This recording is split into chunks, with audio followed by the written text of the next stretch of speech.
few basics sorted out. What is a speech? And I always like to do theory first, because I'm a theoretical person, so I like to do theory first. This is the theory part of the whole thing. The rest of it is all practical.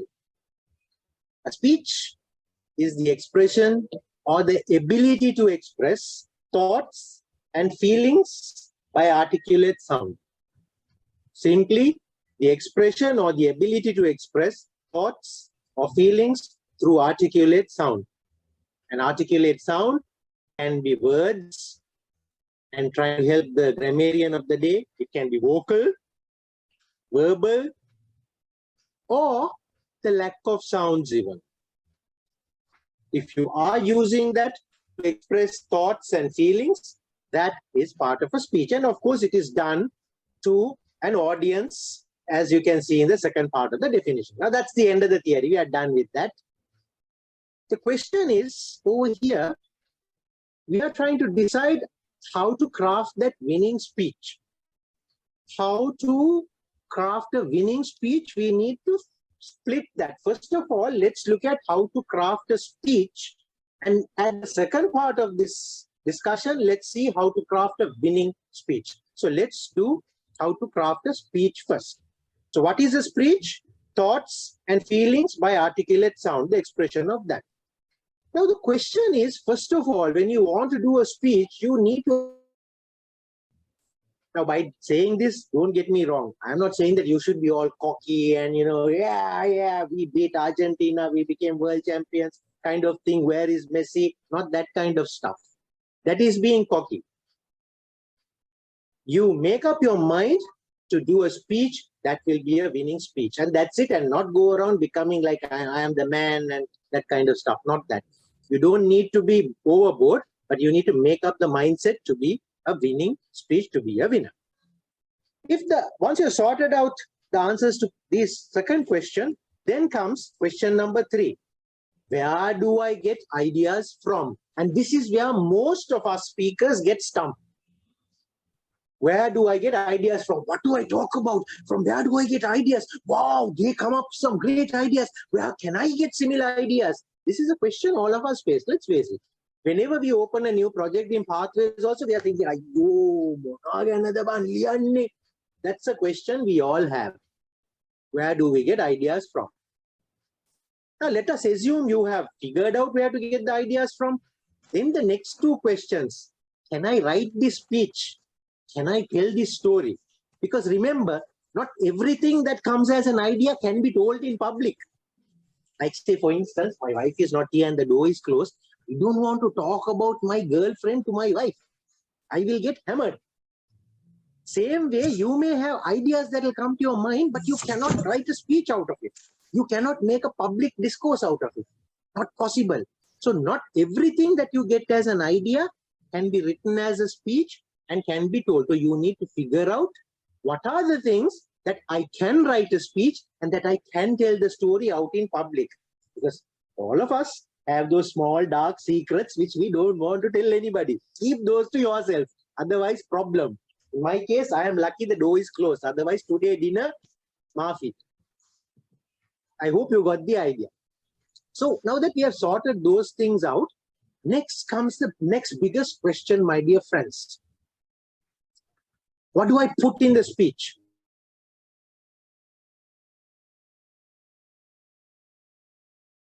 One sentence below me. Anything that will add value to the audience. Anything that will add value to the audience can be in the speech. Which simply means that the inverse is also true. Keep that in your mind. Anything that does not add value to the audience does not deserve time and space in your speech. Let me repeat that. Anything that adds value to the audience can go to the speech, which means the inverse. Anything that does not add any value to the audience does not deserve to be in your speech, because that is wasted time, wasted word count, wasted space, wasted effort. It does not add value to the audience. Now we'll talk about how we can figure out what adds value to the audience and what's not in the coming slides, but keep this in mind. This is what goes into a speech. Just as an example, what adds value to you? Something that you can inspire people with, something that you can persuade people with, something that you can teach people with, something that you can entertain people with. All of these things add value to the audience. But if none of these can be achieved, then probably that doesn't add value to the audience. So you can actually throw it out of your speech. That is what we call editing when we write our speech. Fine. Now let's move on and get to where do we get content from. This is the answer to that question. What do I write about? Where do I get ideas from? If anybody tells me you don't have any ideas after you look at this list, I'm going to shoot myself. But before I shoot myself, let me attempt to tell you a few things from this that may give you some ideas on writing your speeches. First of all of us have lived our lives. From the date we were born up to now, we have successfully been alive. And during all of this period, things would have happened to us. Things that are happy events, sad events, frustrating events, things that have given us joy, things that have put us down. We have enough of personal experiences for us to write speeches on. And my personal preference in most of my speeches is to use personal experience. About 90 to 95% of my speeches are all about me. Yes, I am narcissistic. What to do? I write speeches about me. But there is a positive side to this, writing speeches from personal experience and about yourself. Do you know, when you go for contest, you have to say your speeches are original.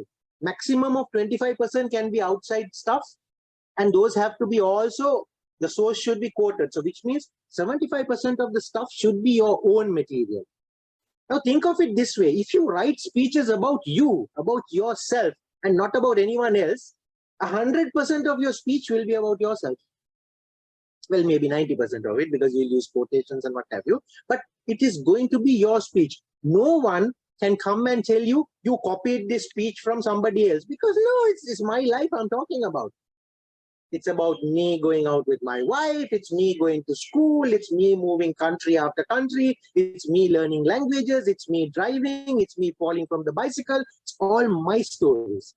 So the chances of anyone telling me that this is copied from somebody else, from the internet, from YouTube or somebody else, it's zero, because it's my story.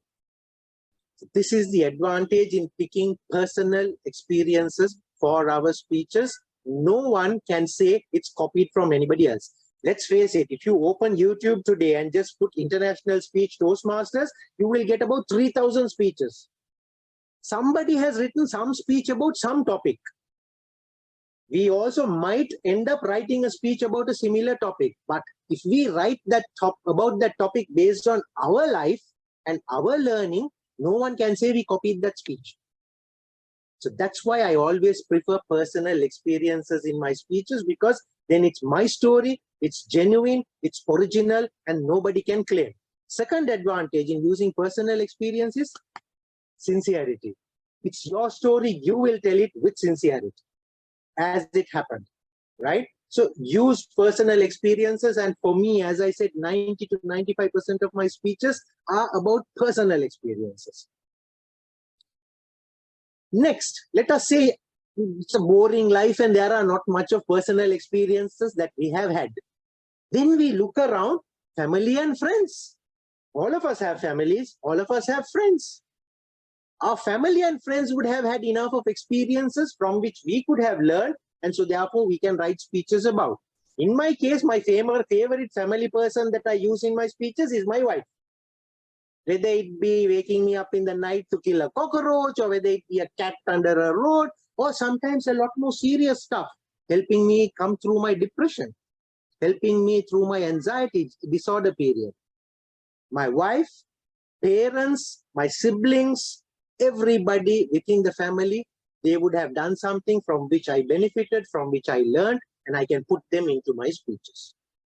The same way, you will definitely have friends who would have stood by you, helped you out, given you that little push, given you that little nudge, talk about them if you have benefited from that. At the same time, there could be other friends, frenemies, who have actually pushed you down, thrown you into a deep well. You helped out, but they just benefited from it. Lessons to learn, you can talk about it. So family and friends is where you can get a bulk of your other ideas to write speeches from, my dear friends. And trust me, between these two, personal experience and family, you would probably get almost all your speeches sorted.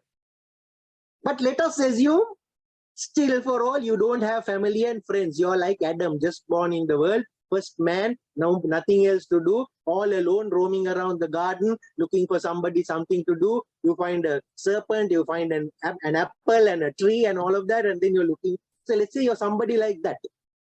Then look at your society. Your society will be going through stuff, will be going through things from which you can learn a lesson from it, draw some inspiration from it, and so therefore you can write a speech about it. And thinking of Sri Lankan society these days, we have enough of stuff to write about. At my last humorous speech contest, I had a black cat brought into my speech simply because I wanted to name that cat Kaputa. So you see, that's a society-based joke. You know, I brought the black cat from nowhere, and I said, I gave this black cat the name that all Sri Lankans give black cats. I called him Kaputa. So that's a society-related thing. So you can bring ideas like that and throw it in. It's based on society. It's based on what the country is going through, what the community is going through. Next, where you can get ideas from, your possessions. My first bicycle, my first doll, my first car, and so on and so forth. My first house that I dream to build, that's in your mind. It's going to be your possession. You can talk about it, how you're going to build, construct your dream, and so on and so forth. So possessions.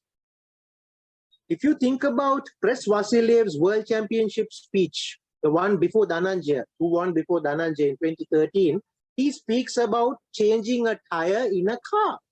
There was a flat tire in a car, and that was the subject matter of his speech. So he spoke about his car with a flat tire. That's a possession-based speech. So think about it.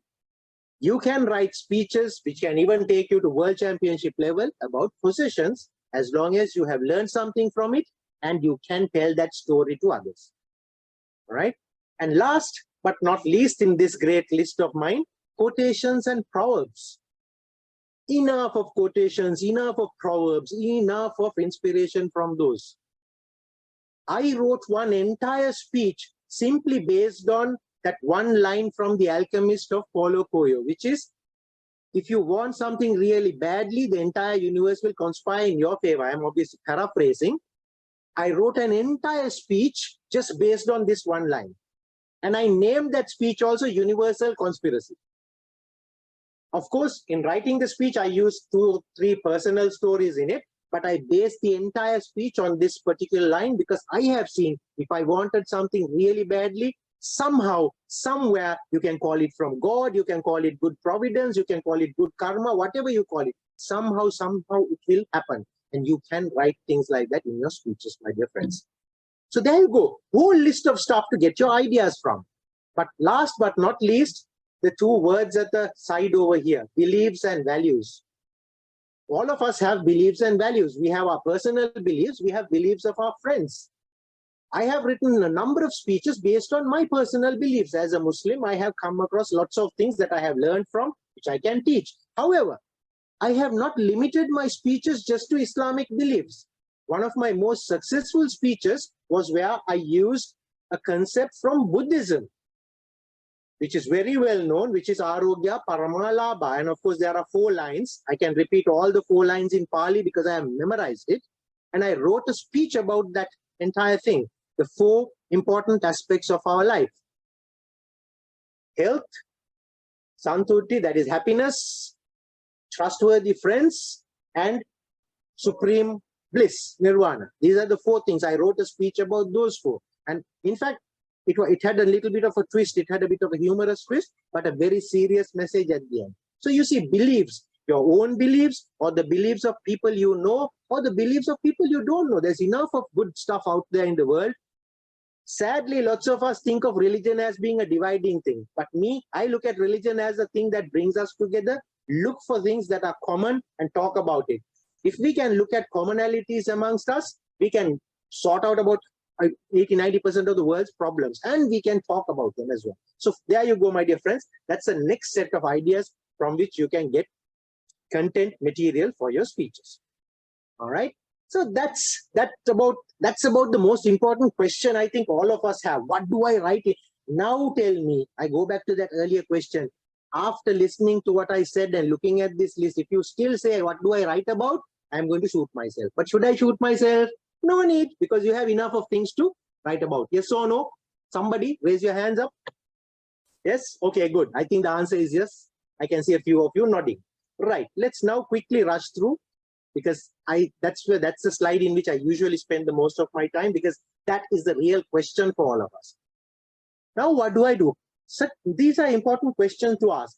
When I write a speech, remember, can I write a speech? Can I tell the story? Can the audience relate to it? I might be able to tell you about my pet cat, but if the audience doesn't relate to it, then it's useless. Remember, anything that adds value to the audience, that's the bottom line. I can talk to you perhaps about my pet rat, but if the audience does not relate to it, or the audience actually squirms at listening to it, then you are not doing a good job, right? How do you gauge if the audience can relate to it? There is no simple way to do this, my dear friends. The simplest, the best way, most effective way, try out the speech, first of all, among friends within your own club, because a club is a combination of friends. Try it out and see if it will work. Get feedback, then try it out with a little bit of outside networks, and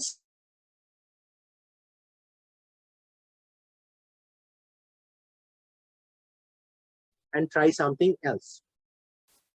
Next question. Whatever you do in your speech should have an international or a wide appeal. Now, when I was speaking to a group of Sri Lankans, I could perhaps talk about the problems we had with petrol and the petrol queues and 2-3 days that we spent in the queues, all of that I can talk about. But taking that same speech and speaking to someone, say in the Middle East, would be totally meaningless, because there petrol is cheaper than water. I mean, it's of course a cliche term. Actually, water is more expensive. In reality, I lived there. But sorry, petrol is more expensive, not water. Water is cheap. However, if you talk about this topic to somebody in the Middle East, they will not understand, because they would never even imagine a time where they need to stand in a queue to get petrol. So whatever topic you're talking about, make sure there is wide appeal and international appeal, right? How do you gauge this? Just think about what you're saying. Is this a local issue? Is this only something related to my little area, to my lane, to my road, or to my city? Or does this generally apply to human beings? Is the question you need to ask. And what are we talking about? The central message of the speech, right? So keep that in mind when you are picking ideas and topics. The next thing to write, and this is, by the way, I have seen this so many times in contests even, people confuse the whole concept of international speeches for contests. You need to know, are you giving a message or speaking about a topic? Because if you are speaking about a topic, and by the way, nothing wrong in speaking about a subject, that's called teaching, that's called instructing, it's called lecturing, but that's not an international speech. For instance, this what I'm doing now, this presentation, I can't go and do it as an international speech contest. I can't do it because I'm talking about a subject. Giving a message is what an international speech is all about. So whatever the speech that you're writing, make sure there is a central theme, there is a central learning that you got and that you can transmit to the outside world, to the audience. Have the message in your speech. Distinguish between a speech that has a message and a speech that is just about a topic. Because speaking about a topic is what we call teaching, lecturing, training, and so on. Whereas giving a message is what touches the hearts or inspires, persuades, whatever. That distinction is very important, my dear friends. So the general purpose of an international speech ideally should be persuade, inspire. That's when you can give a message. The general purpose of a humorous speech should be entertain, because that's the whole purpose of a humorous speech. The fourth usual general purpose is to inform. That's the fourth one. That's when you speak about a subject, and that is not for international speeches or humorous speeches. All right. So I hope that distinction is also clear. Final question. Are you in the speech? Are you in the speech? You need to ask this. Now again, you may think, everybody says this. No, yes, everybody says this because it is important. What do we mean by are you in the speech? Does it necessarily mean that you should always be in the speech? No, that's not what I'm suggesting. What I'm suggesting is, when I say are you in the speech, whatever you're talking about. Now say, for instance, if it's about personal experience, you will be in the speech. If it's about family and friends, you will be in the speech. Thank you, Mr. Timer. But if it is about society, if it is about quotations, there are chances that you may not be personally in the speech. But still, I'm telling you, I'm asking you, are you in the speech? What do I mean? Simply, whatever you're talking about, have you learned something from it? Have you benefited from that? And is that a lesson that you are willing to tell the audience, willing to tell the people who are listening to you? That is what I mean by, are you in the speech? It's like this. Mother Teresa has done this. Nelson Mandela has done that. Mahatma Gandhi has done this. Please do it. There are speeches like this where people quote, Barack Obama did this and so did that. Please do that. But who are you? You're just doing the role of a newscaster then. You're not a speaker. If Mother Teresa did something, or Nelson Mandela did something, or Mahatma Gandhi did something, you learned from that. You put that into practice. You learned. And now, because it is successful, now you go and tell the audience. That makes the difference. Is that point clear? That is what I mean when I ask you, are you in the speech? Otherwise, you're just like a newscaster. Ladies and gentlemen, this is the 8 o'clock news from TV. Mahathir Mohamad did this and Mother Teresa did that, so you also should do it. Big deal. You should be in the speech, and the only way you can be in the speech, learn from what the great people did, put it into action, see the benefit it comes into your life, and use that benefit as the way you will pass the message, pass the lesson to the audience. Then you are in the speech. Again, if you think about it, there are some speeches that go on in clubs and contests and what have you, where it's just simply, they did that, so do this. They did that, so do this. Don't do speeches like that because it's of no value. You should add value to the audience, and the best way to do that with credibility is to tell people what impact it had on your life. Right? Right. Now let's move on. I'm going to go through this very quickly because I'm sure lots of you know that all speeches should have the 3 parts: opening, body, and a conclusion. The purpose of the opening is to drag attention, grab the attention. Please do that. The body's objective is to build on the logic, follow it. And the ending is to summarize and to close with impact. What do you include in these? What do you include in this? Usually openings, and I would strongly recommend all of you who are serious about competing to look at the past few years' World Championship speeches. All of them have different types of openings. The best one that I always love is Dhananjay. He pulls the rose out. And the second best one is my good friend Mohammad Kahtani. The fellow pulls a cigarette out and tries to light it up on a stage. Then the third best one was the Singaporean, Darren Tay. He pulls an underwear and puts it on top of his trouser. These are opening gimmicks, using some props, but with a reason and with a message attached to that. It's just not some random stuff. You know, let's say, like, for instance, if Kahtani just put the cigarette on, lit it up, and then did a speech about monkeys, nobody will, the cigarette doesn't make any sense. But in his speech, the cigarette made sense because he was trying to pass a message, right? So use something like that. Alternatively, you can use a story. You can use something that happened to you. You can ask questions. You can bring a fact of it. Ladies and gentlemen, do you know 40% of all the food produced in the world is wasted? By the way, it's true. 40% of all food produced in the world is wasted. It doesn't end up in stomachs. But if you start a speech with a statement like that, people will say, whoa, we need to listen to this fellow. That's what an opening is. It needs to grab the attention of the audience. The body has to have all the points, supports, This is where you bring in your personal stories, you use the gimmicks of transition and so on. And you always end your speech by reinforcing the message and have a call to action. Tell the audience what they need to do after listening to your speech. Sometimes this is missed. You need to tell the audience what they need to do, because that is what they will remember at the end of the day. They are not going to remember 7 minutes of material, but they will remember this last bit. Yes, thank you, Mr. Time, I observed. Oops, right. This is how I split the time usually in my speeches. I spend about 15% of my time in the opening and about 20 to 30% of my time in the closing, which in normal English means that I spend about 45 seconds in my opening and about the last 2 minutes for my closing. From the time I see the green card, I have already begun my closing and I have gone to the end. So green card, yellow card, red card is my conclusion.